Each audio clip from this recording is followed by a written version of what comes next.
Hello mga kabibig! Welcome back sa ating bagong YouTube channel. Ito ang pinakamaingay na YouTuber sa balat ng YouTube.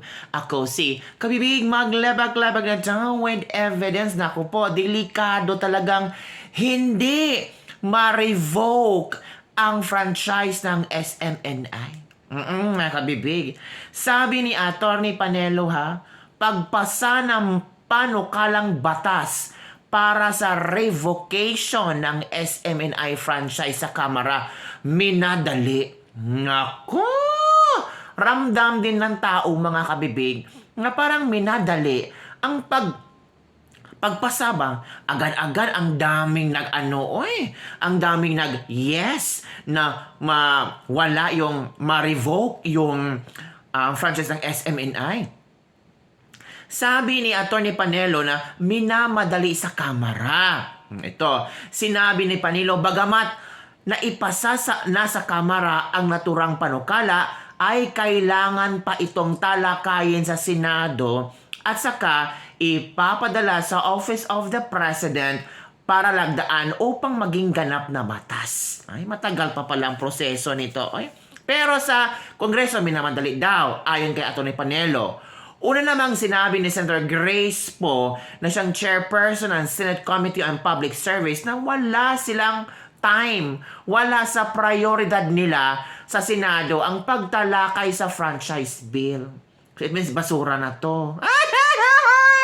Dagdag pa ni Poe dahil ito ang kauna-unahang pagkakataon na may ganitong sitwasyon na pagbawi ng prangkisa. Hindi naman na-expire ang prangkisa, di ba? Gusto nilang bawiin ang prangkisa. Iba ang estado ng ABS-CBN versus SMNI. Kasi ang ABS-CBN, pasong-paso na ang kanilang prangkisa. Ang SMNI, nabigyan ng prangkisa, pero gustong bawiin ng Kongreso. Ngako.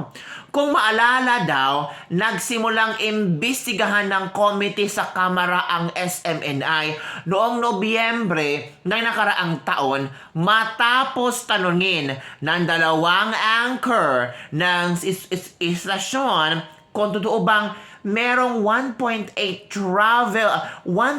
billion travel fund si House Speaker Martin Romualdez. 1.8 billion. Kumusta na pala ang issue nito?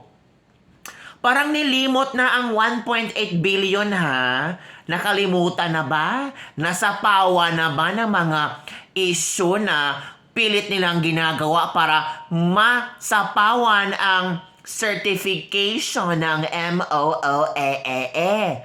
Nako po! At maghanap sila ng paraan para masapawan, dapat targetin natin ang SMNI. Nako po! Ano ba ito? Panoorin nyo to, Yan naman nung kahit anong gawin nila dyan sa Kamara ng Representante, nag-revoke, i-revoke. Pag ayaw ng mga senador, wala yan, useless. So, nasa kamay ng mga senador.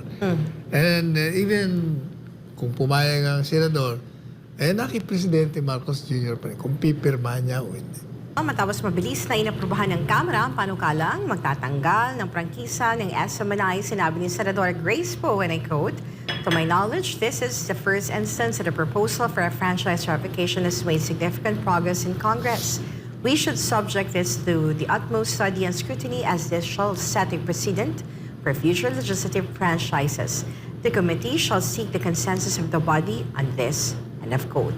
Dagdag naman ng senadora, hindi kailanman naging tradisyon ng Senado ang pag-railroad ng anumang hakbang. Samantala, sinabi din ng ni Senador Ron Bato de la Rosa, and I quote, "We will just take it as an ordinary bill kung kinakailangan i-prioritize sa liderato ng Senado kung anong desisyon niya para sa treatment ng bill na yan. Pero hindi ako mananawagan na gawing priority." End of quote. Di ba sinabi ko na, yan naman nung kahit anong gawin nila dyan sa Kamara ng Representante, nag-revoke, i-revoke. Pag ayaw ng mga senador, wala yan, useless. So, nasa kamay ng mga senador. And even kung pumayag ang senador, naki-Presidente Marcos Jr. pa rin, kung pipirmahan niya o hindi. So hindi pa tapos ang conflict. Lusot na sa third and final reading yung House Bill po na babawi sa prangkisa ng Suarezug Media Corporation na nag-ooperate nga dito sa SMNI. Ano ho ba yung pananaw at baga posisyon po ninyo hinggil nga po dito sa pag-aproba ng Kamara? Expected naman yan, Jade or Edmar. Ay di naman natin masasabi na magbago yung isip nila. Kasi nakita mo naman from the very start na alam naman natin na yung ginagawa nila, ito yung gusto nilang gawin. Ang ginagawa lang natin, na-delay lang kasi pinaglaban natin.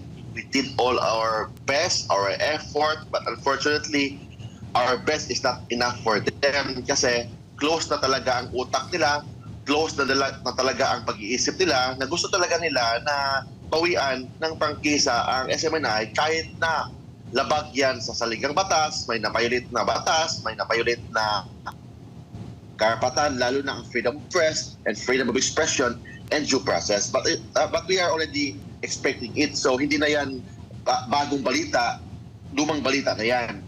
But hindi pa naman yan, hindi pa tapos ang laban, mga kasama natin sa SMNI. Pupunta pa tayo, yung batas na yan, bill na yan, pupunta pa sa Kongreso.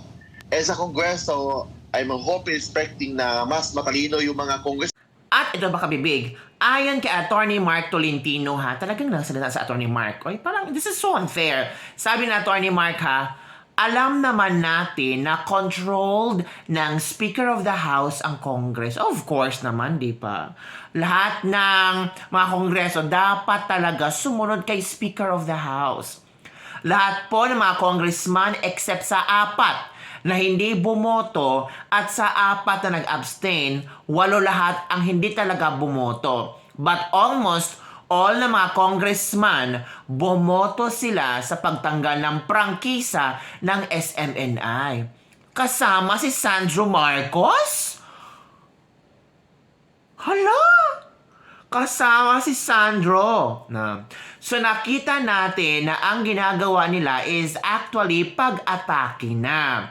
The freedom of the press, freedom of expression, and the media industry is under attack right now in this administration. That's why kailangan po nating mag-observe sa ginawa ng ating gobyerno ngayon. Diba? Which is true naman, di ba? Ano bang kasalanan ng SMNI? Marami kabibig. Nagsimula naman ito ng tanongin ng dalawang anchor ang 1.8 billion, di ba? Billion travel expenses ni House Speaker Martin Romualdez, pero wala naman naipakita ng mga dokumento. Nang tanong lang, masama na bang magtanong?